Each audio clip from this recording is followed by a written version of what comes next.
All right, Ron, we're live. Okay. I am the demented poet. Hear my call. I am the demented poet. I will not fall. Those were some of the first words I wrote in poetry after being told I had a cognitive impairment. I want to welcome you to this launch that's been a journey for everybody involved. I'm Ron Coleman. I am the Demented Poet. I like that name. And I'm Andrew Eaton-Lewis. I'm a songwriter working with the Demented Poets. okay, and we're going to, tonight we want to launch an EP that came about because really the bottom line was that people that I know with dementia that are involved in this, none of us wanted to be seen as waiting for God. We wanted to be seen as still living a life. And we came to the conclusion that dementia is not a sentence, it's a word. And we needed to claim that word and claim our own lives. And I know people are at different stages, and there'll come a point, I'm sure, when I'm at a stage where I would sit in this room and it wouldn't mean anything to me. But I'm not there yet. And neither is Jerry, who is the first demented poet that we're going to be exploring. Do you want to say something about how you work with Jerry? Well, maybe we should talk a bit about Jerry first. I mean, you spent quite a bit of time with Jerry this week. This is Jerry and his wife, Tricia. Ron was running a dementia conference in Dundee all this week, and Jerry was there. And yeah, maybe talk a bit about that. Yeah, I saw Jerry and Andy's wife. I met his wife for the first time properly.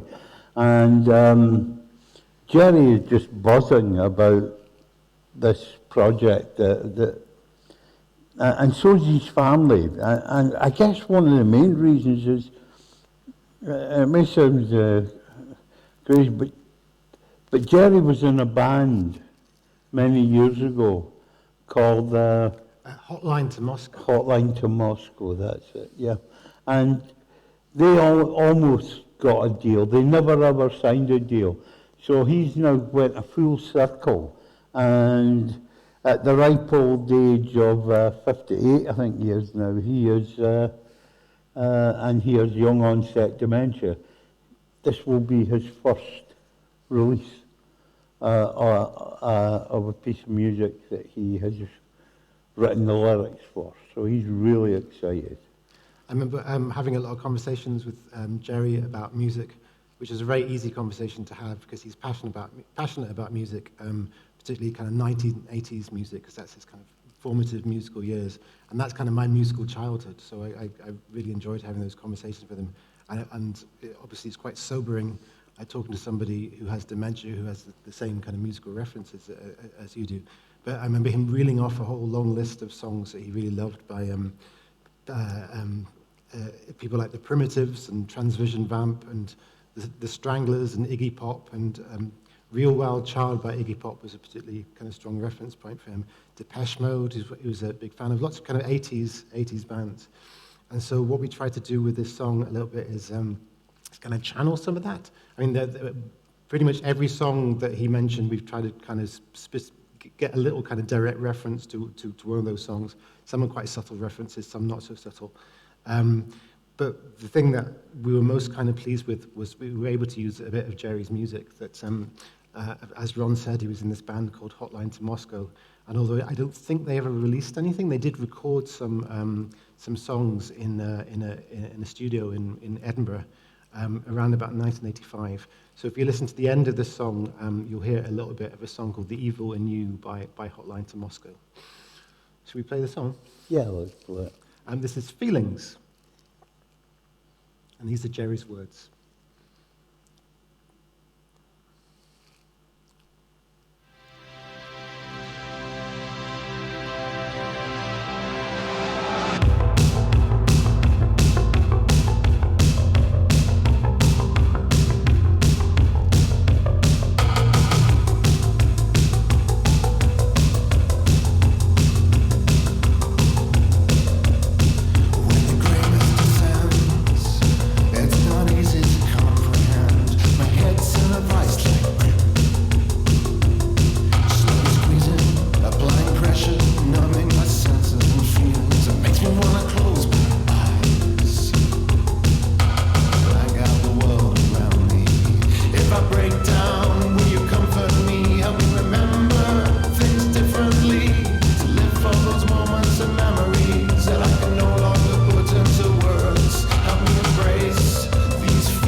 There you go. And so that's a bit of a Hotline to Moscow song.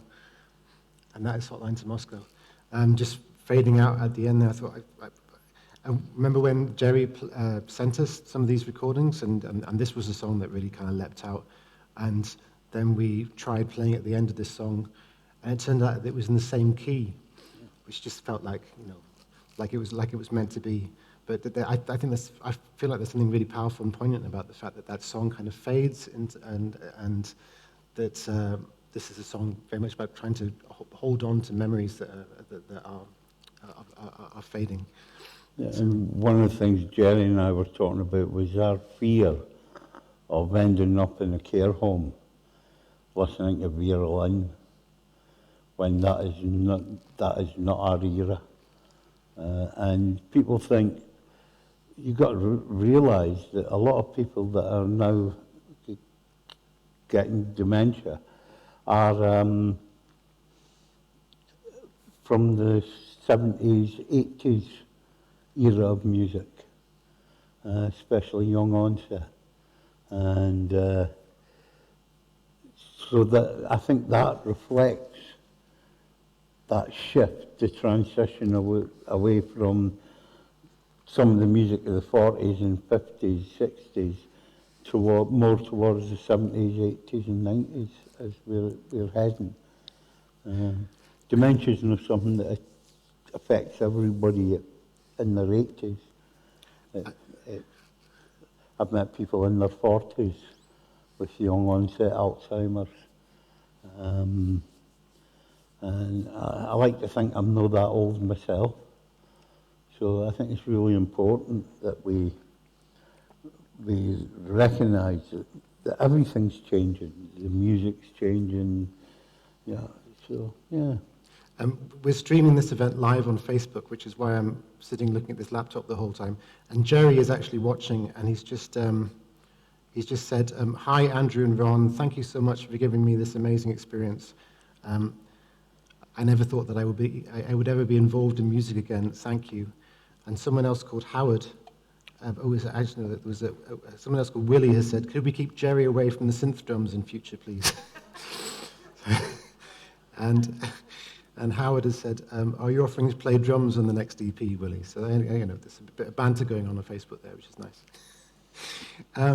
Shall we move on to the... Yeah. Can we point out that you can ask questions at any time? Don't be shy. We don't have a roving mic for COVID reasons, but if people do want to shout out a question, then I can kind of repeat it so it picks up on the mic. But just raise a hand if anybody wants to say anything at any point. Ready to talk about The Fighter? The Fighter, yeah. Yeah, the Fighter was the first piece of poetry I wrote. I wrote poetry when I was very young, and then I stopped writing it. Like a lot of people, I gave up a lot of art stuff because I was told I wasn't very good at it. And I went back to poetry just after they told me I had this impairment, and I think The Fighter reflects every mood and emotion I went through initially. And it was written deliberately in a style that alliteration all the way through, so that every line contains two words, both starting with the same letter. And I was just amazed at how many alliterations there were to describe how I was feeling. Yeah, It's quite kind of relentless, and I mean that as a compliment. It kind of. So we were trying to, when we did the music, we were trying to do something that reflected that. It was quite felt quite kind of claustrophobic, quite threatening, but also I mean the fact that it's called The Fighter. We tried to do this thing with the rhythm where it should sound like a boxing ring. That was kind of the idea with some of the sounds that we used. And also the heart monitor. The heart monitor. It should sound like the cross between a boxing ring and a heart monitor is the idea. Which is a bit like my life, I think. But we should mention that Karen, Ron's wife, and Francesca, Ron's daughter, both sing on this. And Andrew convinced me to do the words myself rather than have. And I must confess, I wasn't happy about doing that initially, but I grew into it, and I really enjoyed making this. There's so much your voice, so it needed your voice on it. There's a wonderful moment in the middle. Listen out for Francesca doing a really high opera note. This is like her secret skill, that she can sing like an opera singer. It's amazing. Right, shall we hear the fighter? I am the demented poet. Hear my call.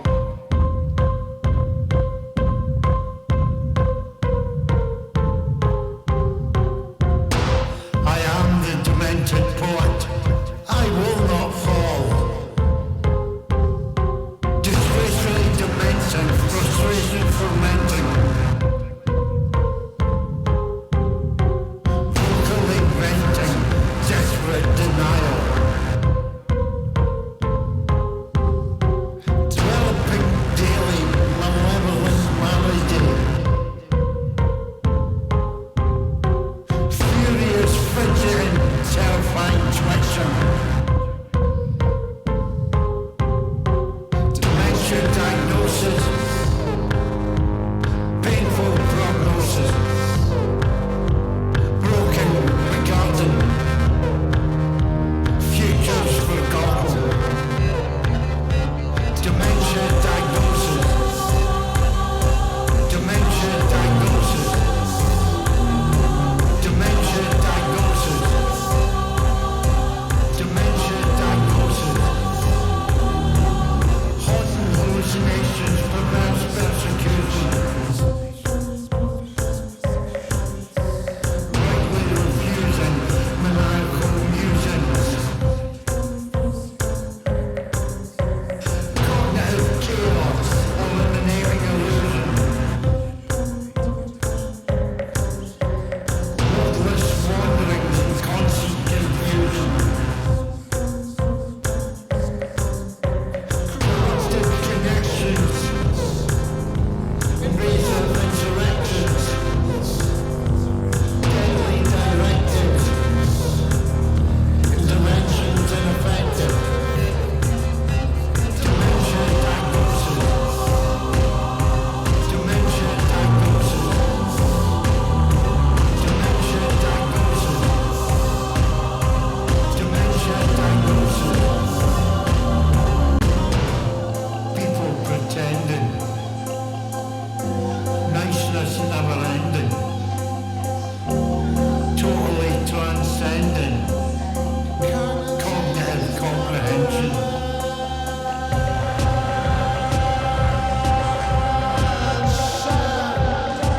I am the demented poet. Hear my call. I am the demented poet. Hear my call. I am the demented poet. I will not fall. I am the demented poet. Hear my call. I am the demented poet. I will not fall. People pretending. Niceness never ending. Totally transcending. Cognitive comprehension. Dementia diagnosis. Painful prognosis. Broken, forgotten.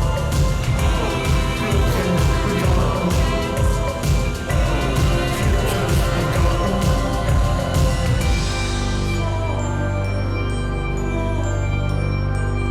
Dementia diagnosis. Painful prognosis. Broken, begotten. Futures forgotten. At this point, before we move on, can I just say a couple of thank yous to a couple of people? Hamish Brown, who produced all of these songs, who's an amazing producer I've been working with for many years on various things. When I say we were trying to make it sound like a cross between a harp monitor and a box ring, basically what happened is I said to Hamish, can you make this sound like a cross between a harp monitor and a boxing ring? And then he did that. The sound of this song in particular is very, very much down to him.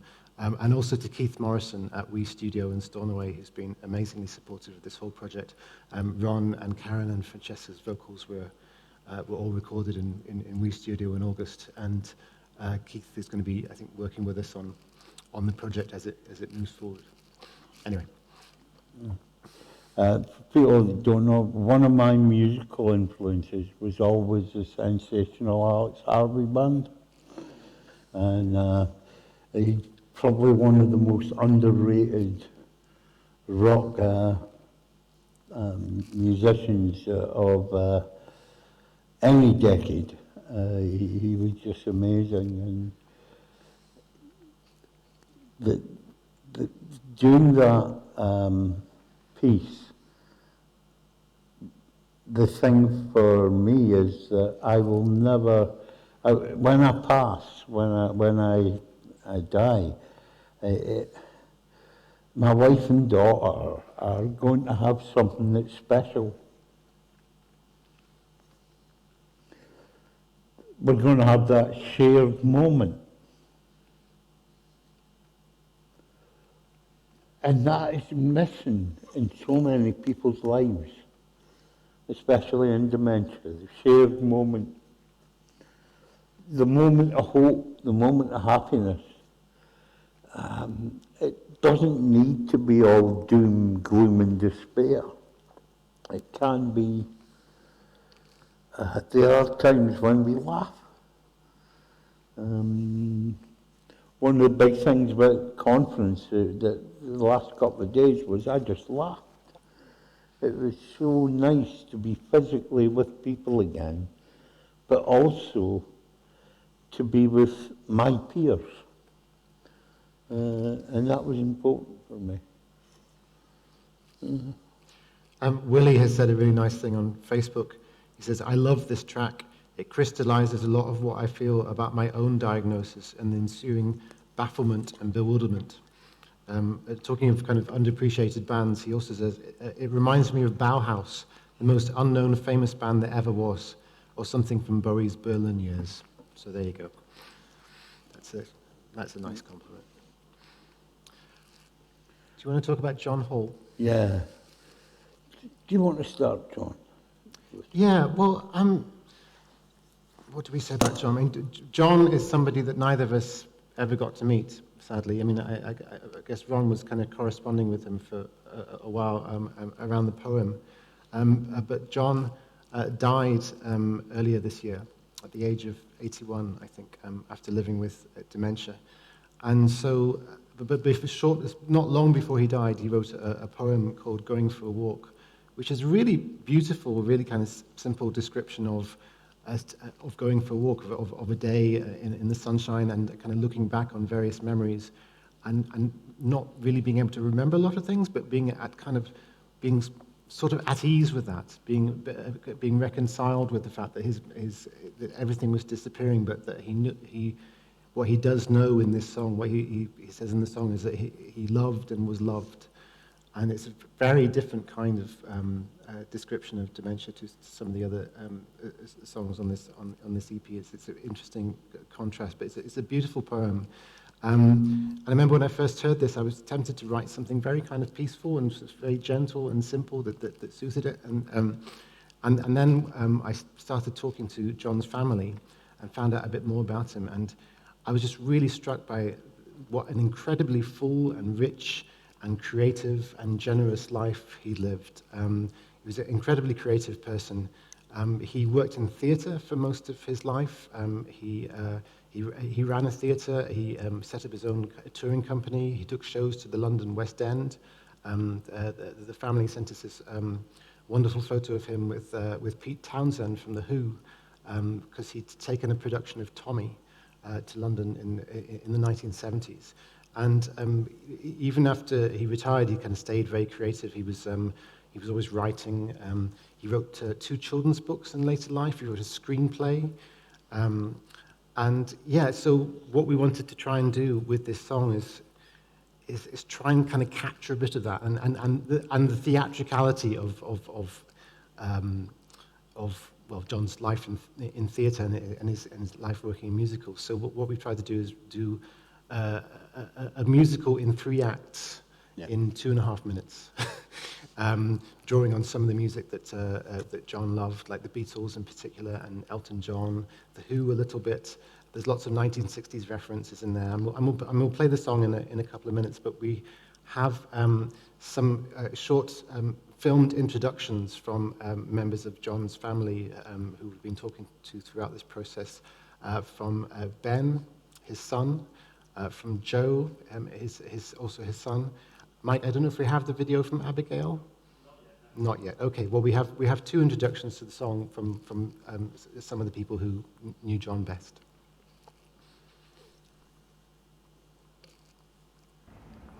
Hello, I'm Ben. I'm John Hull's oldest son, and I'd just like to say thank you for taking the time to get our family involved in this project. My dad loved creativity in all its forms, and it would have made him really, really happy to know that this piece of work was being undertaken with something that he'd written, and that it would bring so much delight to so many people. He'd be tickled pink about the idea of it happening in Stornoway, because obviously he had family there who he cared very deeply about. So once again, from me and the rest of my family, thank you so much, and I know that my dad will be there in spirit tonight at the event with you all.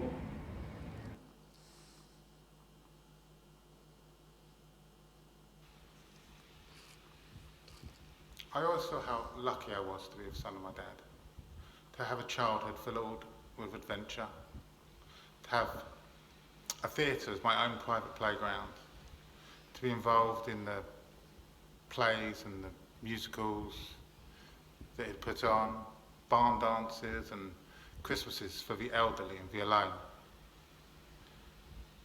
And to be going on summer holidays when going on summer holidays wasn't a thing. To be piled in the back of an unreliable car and set off down to the south from the sun on a wing and a prayer, just because you could.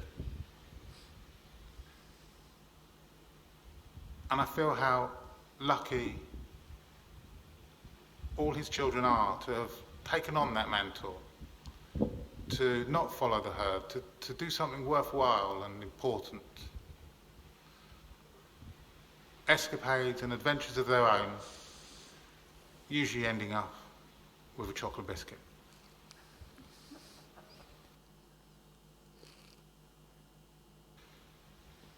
For me, my dad was somebody who could fix anything, turn his hand to anything. He would answer any question my young mind had. And as I grew older, he would be the person I'd turn to for some good advice about life and relationships and everything. And then he grew older, and his memory got not so good, and he needed the support from us, his family.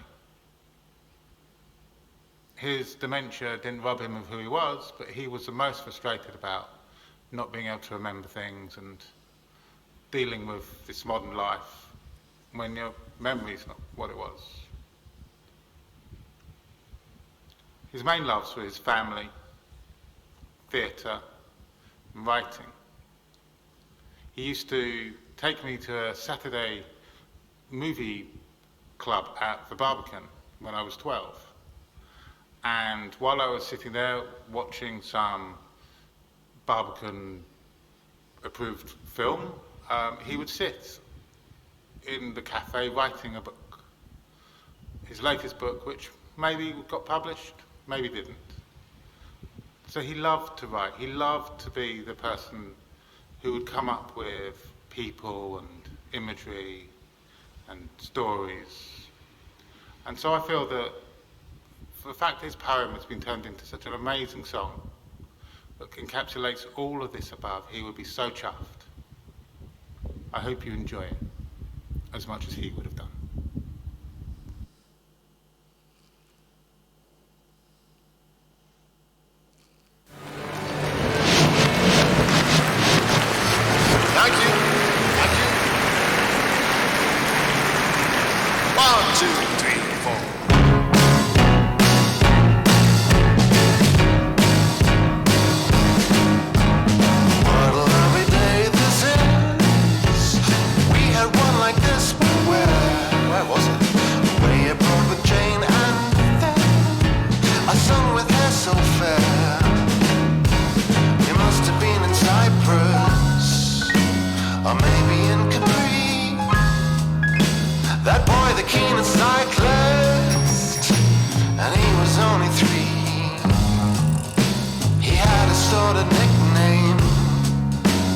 don't remember what.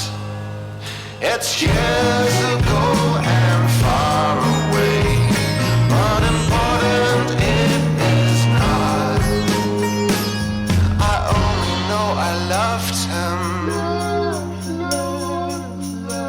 and it's much the same with Jane.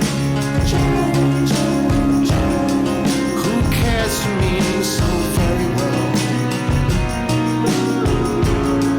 My mind can be a pain. I only know the sun did shine that day, so far away. Very legal stuff it does. Remembering that again.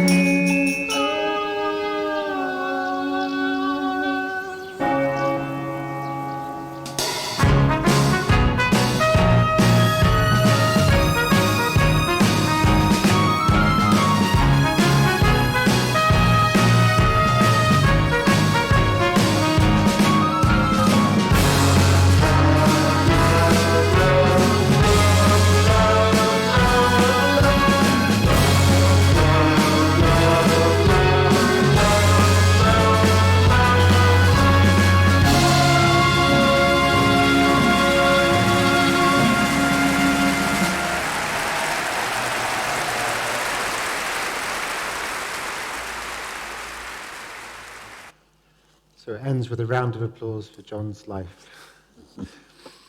There's a little kind of musical joke in the final section of that, which probably most people won't spot, but because we were putting a few 1960s references in there, I thought it'd be fun to put in the theme tune from 2001, A Space Odyssey. So it's quite kind of carefully hidden.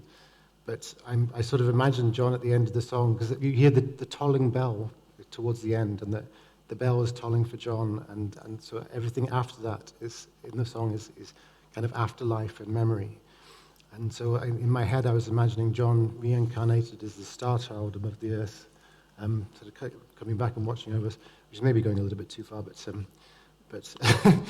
anyway. But it's a song that celebrates his life. Yeah, very much so. You know, again, it really takes to heart that having dementia is part of life. Yeah. For John, for me, for Jerry. It's not the end of life, it's part of life. Yeah. I mean, it was really interesting reading this poem and talking to the family about it, that you do get the sense that in writing these words, he was kind of putting a brave face on it.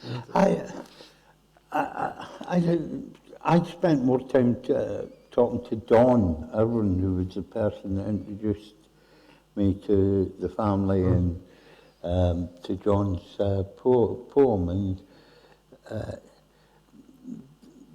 Don had, because of lockdown, contact with John was all over Zoom and things like that. And I think he would have been one hell of a guy to actually sit down in a room with and go back to where he was in his journey. So not talking about what's happening today, but talking about what happened when you put the, Tommy on stage in the West End, because you probably remember that. Yeah, sure. Well, this is, in fact, there we are. There's John with Pete Townsend. I thought this was maybe Roger Daltrey, but I'm not sure. Not Roger Daltrey. What am I talking about? That's Pink Floyd. Sorry. Am I getting mixed up? I'm forgetting who's in what band. But anyway, yes, that's definitely Pete Townsend in the middle, and that's John on the right there. But yeah. Has anybody got any comments you'd like to make up to now? It's okay if you don't. Oh, yes. Marky. John Holt was my brother-in-law. I'd just like to confirm what Ron was saying. Kind of a guy who was a lovely, lovely man.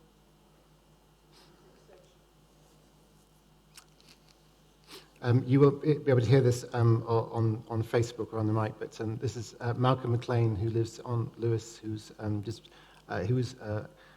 John's brother-in-law, which is a really interesting kind of Hebridean connection, which I didn't realize. I've known Malcolm for several years, and we didn't realize this connection between us and the project, so it's been a really lovely thing to discover.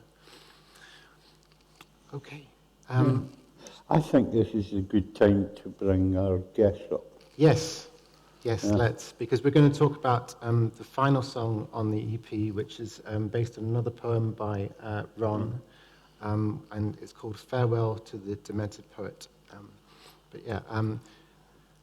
So we're going to have Karen, Ron's wife, and Laura, my wife, and Karen and Laura sang this song together, and Laura translated it into Gaelic and also wrote the music. There was a microphone for you there. And you played the fiddle too, didn't you, Emma? I did. Yeah.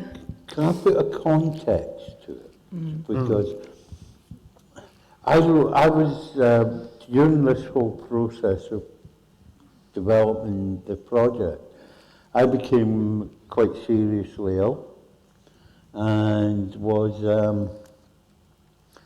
having to go through quite major surgery, which my surgeon told me quite honestly didn't know if I would be able to take it. So I thought to myself, well, if I'm going to die, I want to write my own keening.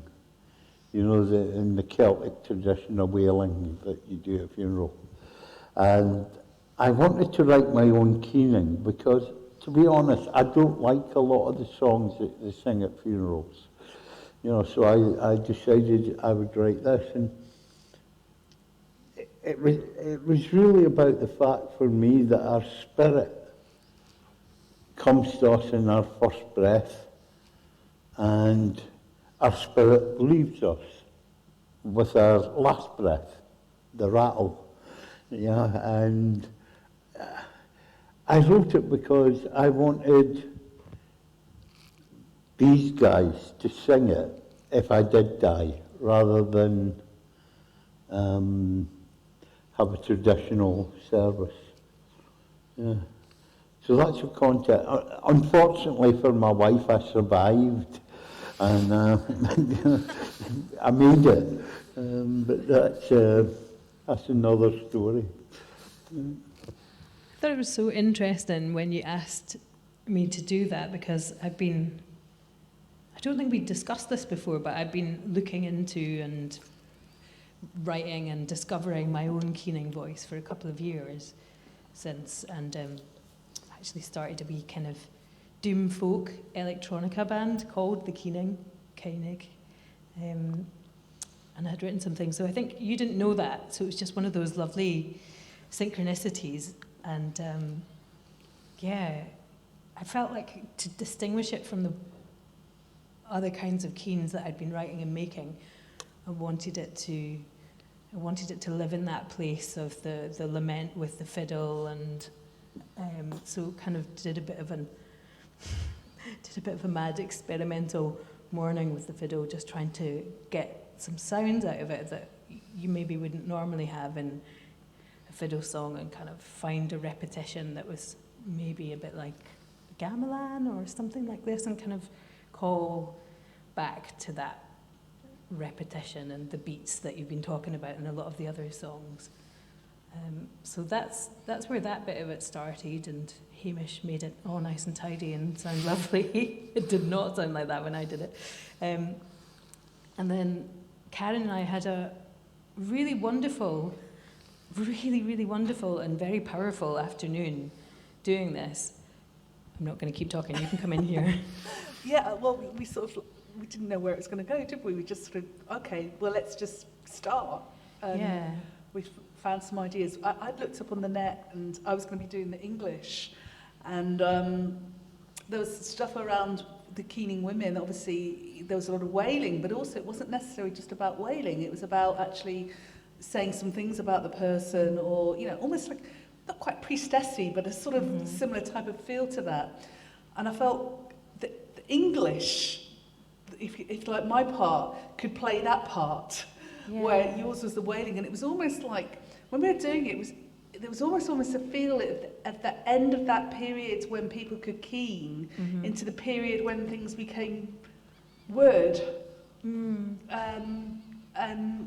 And anyway, we put it together, and I don't know, we probably spent about a couple of hours just playing with it, and then some friends came in, some girlfriends, and they said, really go for it. Yeah. So what about you do it really wild? It's really wild. I was like, oh yeah, that is basically what we do, don't we? Yeah. Let's do it really wild. And it was a beautiful thing. We, it would have been easier to record if we'd have single tracked them, but that was not the essence of what we were doing. Yeah. We were responding to each other. It was entirely in the moment, and without getting too airy-fairy about it, it was literally a case of opening doors of perception and channeling grief and creating a space for grief. And I think that's the real power of the keening that's missing in a lot of, not all, because there are some people that do, but in a lot of memorial and funeral services, everyone, the uptightness and holding back is noble and beautiful.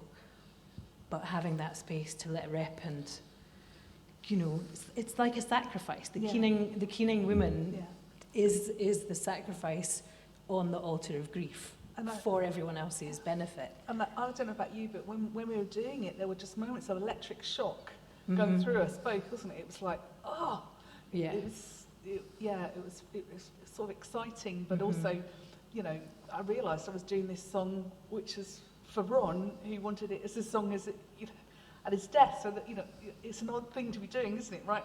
Singing a song for your husband who's still there. And as I keep teasing you, I'll probably go before him. He's like the bionic man. He just keeps going. Yeah, it was a very emotional process to go through, and kind of one of those where in some ways it's similar to the actual process of grief, because you can't believe that it's happening, but it is, and it's real, and it just, we were both in tears at a lot of the moments during that. And it's interesting because there's a lot of cross relationships with us, because you're my mentor. That's and right. My official mentor from Atlanta, and you helped me with my writing, and especially my playwriting, and I think that's so there's a relationship and connection that we had anyway before we came to this. And, the thing about this song, it's called Farewell to the Demented Poet, and tonight it's not for me, because I'm still here, I think. Tonight I'd like to see it for John, because of the Demented Poets up to now, he's the one that's no longer with us. So that's how I would like to see the song, as a song to John and his family if they're listening. Just before we play this, Ron, I wonder if this is a good moment to say that the next stage of the project is going to be working with, I think, 3 women with dementia. And maybe you could talk a bit about why you chose 3 men for this first stage of the project. Yeah, the first part of the project, I deliberately ended up with 3 men because I think men don't express their feelings enough. And this was an opportunity to let 3 men express who they were in a different way. But we plan to do something with people on the island in Gaelic, if we can. And we're also planning to do 3 women. The Gaelic can be men, women, whoever wants to do it for me. But we need to redress the balance and have 3 songs by women, 3 poems that we turn into songs. And the Demented Poets is a legacy project. So from here, these songs will now go into dance. There's going to be some movement and dance around them. and they'll be filmed, and then we'll bring them as a package, and we'll give it to the Demented Poets family as a legacy, so that hopefully they'll remember their loved one for the joy, not the pain of dementia.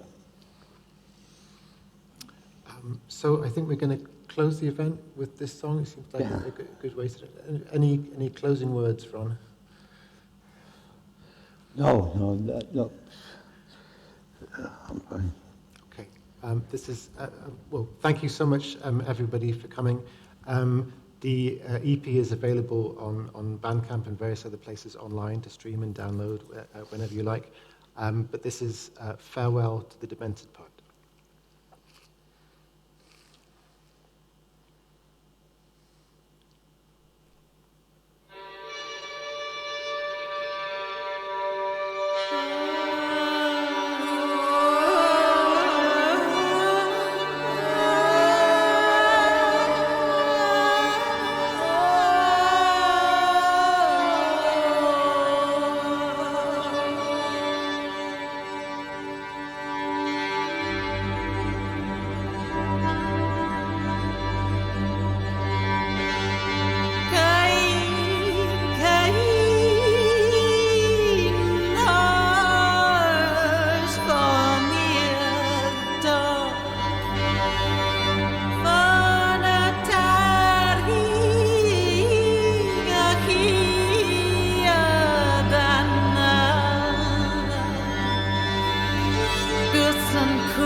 From first breath drawn till last breath rattle, cry loud from the wilds.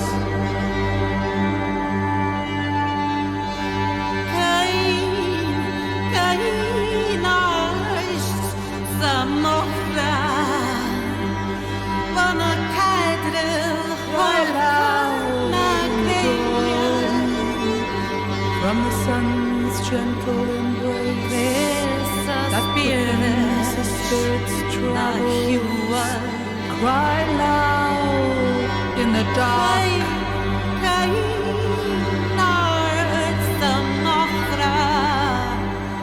It will wait to be reborn. Cry loud to the dark.